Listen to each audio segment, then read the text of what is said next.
A deadly terror attack near the London Bridge that witnesses have described as scene of chaos is refocusing the election debate on terror. The attack has gripped the heart of the British capital just weeks before voters are set to head to the polls. He has a knife. On Friday afternoon, a suspect identified as Usman Khan stabbed 2 people to death and injured 3 more before being tackled to the ground by some brave bystanders. There's a scream, there's blood. People thought it was an exercise at first. Very quickly, it was seen as something else. The attacker had a previous terrorism conviction and carried out his stabbing spree about a year after his release from prison. He was shot dead by police. Terrorism and security have now emerged as the focus of the election campaign, with political leaders pushing their differing takes on how to handle terrorism-related sentences.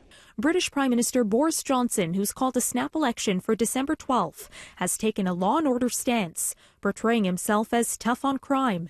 I think it's ridiculous, I think it's repulsive that individuals as dangerous as this man should be allowed out after serving only 8 years. And that's why we are going to change the law.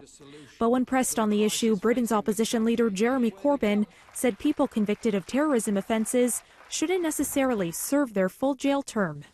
I think it depends on the circumstances, depends on the sentence, but crucially depends on what they've done in prison. So not necessarily then? No, not necessarily, no. I think there has to be an examination of how our prison services work and crucially what happens to someone released from prison. London's Metropolitan Police has identified the 2 people fatally stabbed. Both victims were University of Cambridge graduates and both were involved in the Learning Together program as they work toward careers helping people in the criminal justice system. We're devastated. I met Jack only once, but I must say that he impressed me as a person of tremendous charm, but also extraordinary commitment. He really believed that the work that Learning Together is doing is fundamental for the future of our society. The family of 25-year-old Jack Merritt has criticized the Conservative government's plans to toughen sentences in the aftermath of the attack.